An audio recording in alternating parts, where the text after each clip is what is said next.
Whether you're leading teams in your community, whether you're leading employees within an organization, or whether you're leading people within your house, the truth is leadership is very challenging.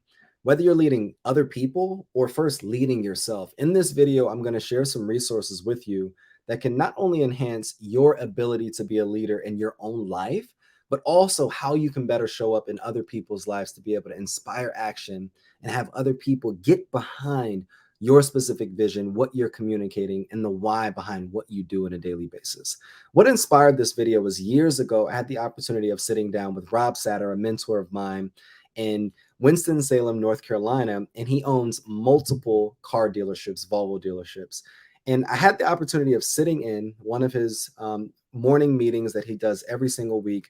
And they were reading a book called Crucial Conversations. Now, this isn't one of the resources today, but I'm going to leave it below because I definitely recommend that book. Crucial Conversations is essentially a book that helps you communicate more effectively in environments that are high stakes, highly emotional, and when you have opposing opinions. And what I saw is that he provided his team with all of the books. They all went around and gave their perspectives, and it was essentially a book study on how this book and the different things that were talked about in this book can be implemented in the daily processes, in the daily culture, and the daily productivity steps within the organization on a whole. Now, years later, I recognized and I learned that for years, almost a decade, Rob Satter's dealerships have been the number one performing throughout Volvo across the United States alone. And the reality of it is because he's an amazing leader and I've seen it in real time. So I want to be able in 10 to 15 minutes in this video, provide you with just four resources that have helped me exponentially in my own life, but have also helped me lead other people in different realms as well. Number one, let's talk about number one, the 5 dysfunctions of a team. This is hands down my number one or my favorite leadership book. I know John Maxwell has some amazing resources out there, but the 5 dysfunctions of a team talks about 5 different components. Number one, the absence of trust. We have to be able to have trust amongst our teams, in our families, in the culture, wherever that we are. Okay. Number two is the fear of conflict. A lot of times when we're experiencing each other in regards to teams, we don't want to get into it. We don't want conflict. We don't want disagreeing opinions.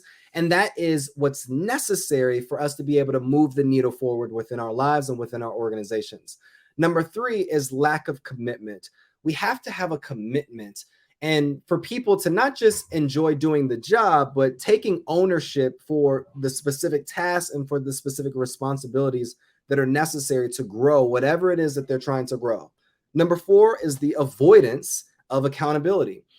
Oftentimes, whether it's in our churches, whether it's in our organizations, as leaders, we have to take accountability first in order to create a culture within our organizations that allow us to hold each other accountable, but also receive accountability so that we can be able to grow. And number 5 is the inattention to results.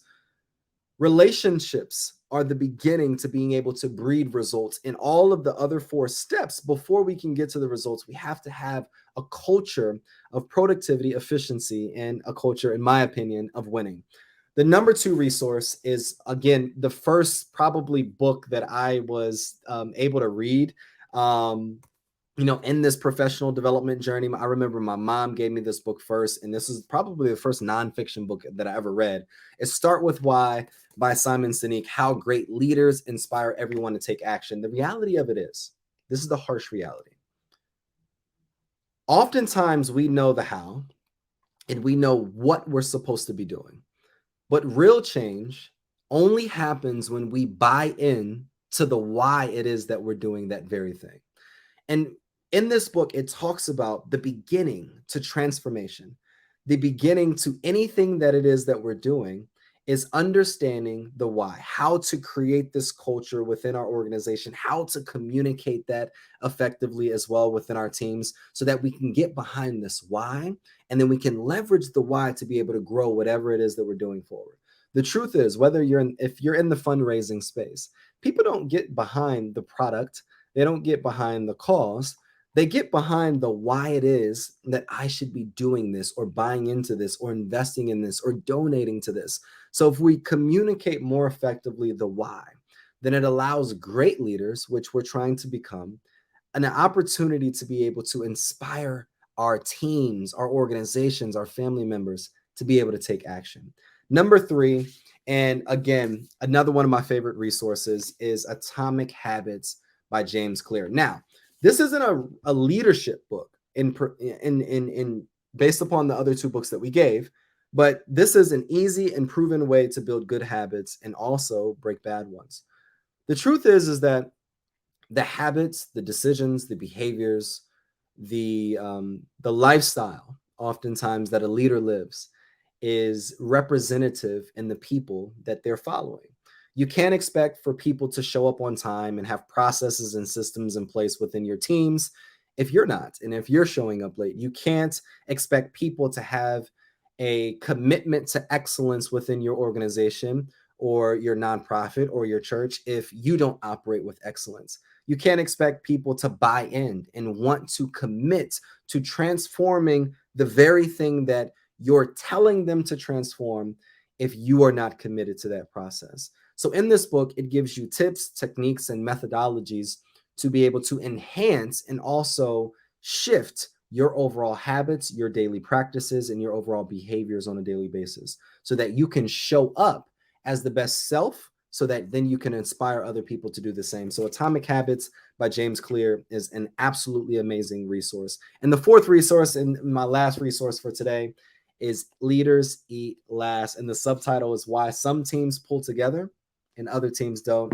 And this is again by Simon Sinek, who is one of my favorite authors. Now, in this book, it talks about an amazing story on the front end of the book where it talks about how Nelson Mandela was sitting down with his father that was a tribal leader, and he was watching everyone just go around and give their specific opinion on a specific topic.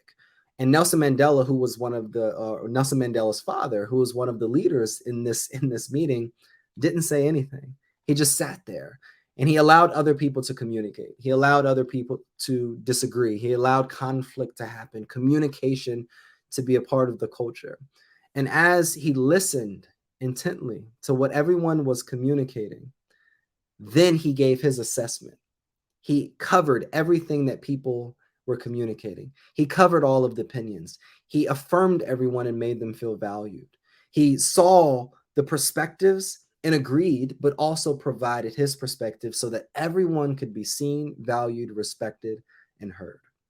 This is one of the originating stories or the beginning stories in the book. And it talks about a whole message of one thing. Leaders are the ones who run headfirst into the unknown. They rush toward the danger. They put their own interests aside to protect us or to pull us into the future. Leaders would sooner sacrifice what is theirs to save what is ours. And they would never sacrifice what is ours to save what is theirs. I believe personally that leadership is about selflessness. It's about putting the team first. It's about understanding the why and being able to collectively empower everyone's gift, everyone's talent, so that we can meet the goal and the objective that the team set out, not just the individual. Look, I want you to go in the bio, go in the comment section below and put your leadership questions. What are some resources that you have either read or that you would recommend that we review on this page? I want to hear from you. Like, subscribe, and share this channel, and we'll see you guys next episode.